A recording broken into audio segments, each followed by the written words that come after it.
What's up, guys? Welcome back to my channel. So today we are finally diving into the suspension of the car. I'm pretty stoked about it because we finally get to get something that I get to really feel on an Essence. We have been in the past getting into some exterior modifications along with the basically some drivetrain when we did with the last video when we installed the short shifter and the steering wheel. Now those are really important stuff, but I really like suspension stuff.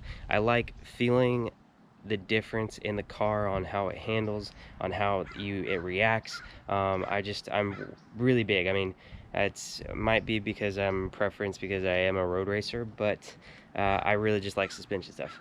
And it also looks cool underneath the car. I feel like a lot of people discredit how much like appeal I think like an undercarriage or like something like that like kind of is. I think a nice car has like a nice like underbody and stuff. So today we have got in some packages. I went ahead and got some bracing for the whole car. We will probably in the next video go into the bushing aspect. This car does have really bad bushings. I believe they are all stock, so all 200,000 miles on stock bushings are a no-no. We're going to be replacing those with poly bushings next. And so this one we are going to be doing some bracing. We have a rear brace for the strut towers. Then we have the I believe those are control arm bracing for this one, and then we have the front strut tower bracing, and then we have some fender bracing. Basically some moderate stuff.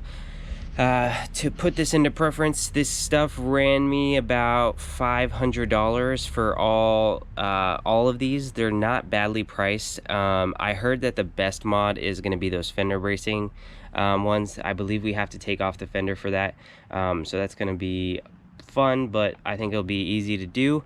And also the rear strut brace and the front strut brace are really good key ones. I read that if you guys do get the rear ones, get the V bracing ones, where basically you have from one end of the strut to the other end of the strut, and it'll be like a V, kind of like that. And it'll attach to like the floorboard area. So we're gonna go ahead and get started on this. I think what we're gonna do is do the control arm bracing first. I already have the car up on the jacks, and that's the only one I think that's gonna be on the bottom end of the car for right now. We will be adding more bracing later on. I just didn't want to go too crazy for right now. We're kind of trying to space this out, but yeah, we'll go ahead and do that subframe or the control arm bracing first. I'll go ahead and show you guys how it's going to be done, and then we'll start getting tackled on some of the upper stuff. All right, guys. So what we are going to be doing first is removing these two bolts right here. And then basically all you have to do is remove the bolts, slap the brace on, reattach the bolts, and we're done. These are 17mm bolts. So let me go ahead and get this done and attach it.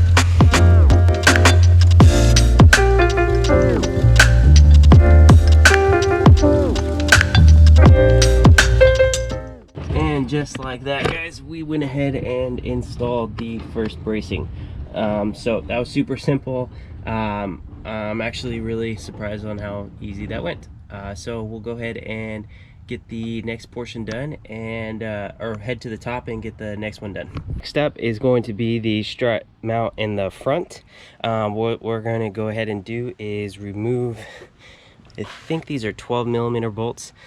Basically pop it on and tighten it down, and that's it.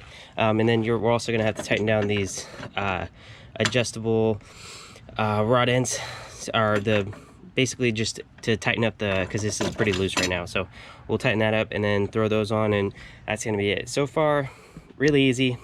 I believe the back one's going to get a little tough, and the fender ones are going to be a little tricky, but we'll get it done. All right, guys, so we went ahead and installed the front strut brace. It was a little bit harder than I thought, just because if the holes for the struts don't kind of match up, they do take a little bit of persuasion, just for a warning. But after that, it was pretty simple, just kind of bolts right in. But yeah, I think that's going to really make a good improvement. This car is not like the GTO. The GTO's body is pretty it's pretty strong. The unibody is very stable. That's why when you lift the car up on a jack stand, it kind of lifts up both wheels on one side kind of deal, or if you lift up the front, the back wheel kind of comes up still. These cars I think are a little bit more flexible, so they do need a little bit of bracing, but I believe that what we're doing here today is going to really help. And yeah, so let's go ahead and move to the rear of the car, and then we'll tackle the fenders last. The next one that we are going to be doing is the rear one. First off, we're going to have to remove the rear seats. It is going to be these two bolts right here. Allows us to lift up the seat and then access the back ones. Once we have that, we'll have access to the strut towers in the rear. So let me go ahead and pop out the seats, and then we'll get to installing the rear seat.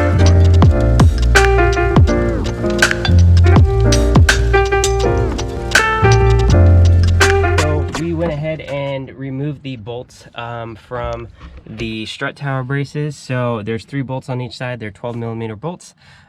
So go ahead and remove those, and it gives you access, or we'll go ahead and slap on the plate for the strut tower brace. My car came with like this little hole. I don't know if every model does. I don't know, they might, I don't know. Anyways, so it's gonna make it easy to run the basically the bracing for the V bracing for the new strut tower brace.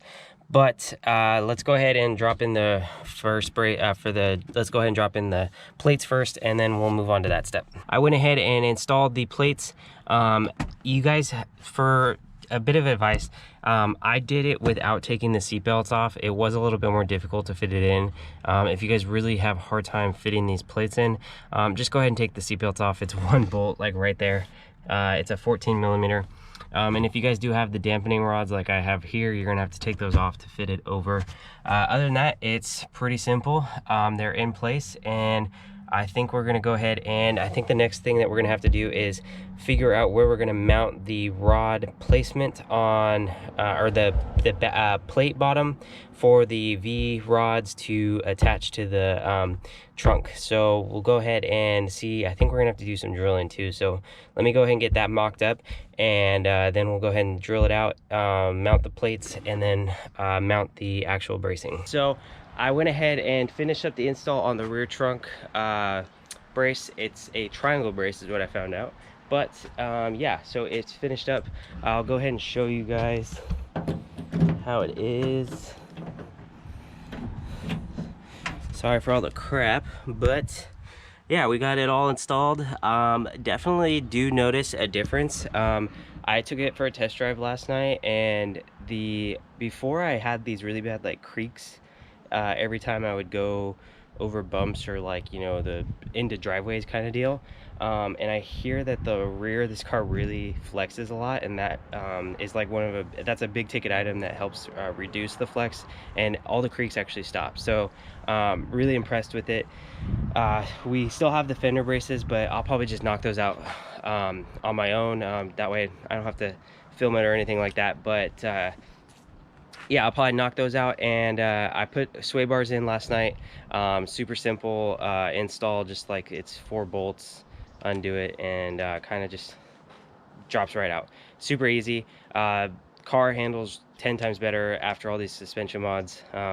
Like I said before, I really am super stoked about doing suspension stuff, because it's like the biggest impact that you can feel as like a driver response. I'm really big on just like suspension stuff, just because I've learned the hard way. To go fast isn't always like you want to add power stuff. It's more like suspension stuff, and you know, like bushings, and just getting the car to perform well in a sense.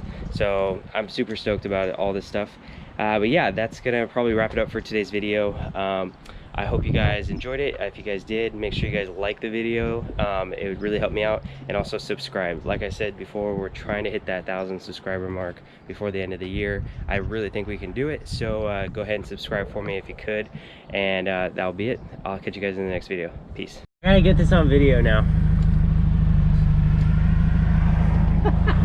All right, where are we going? On 3.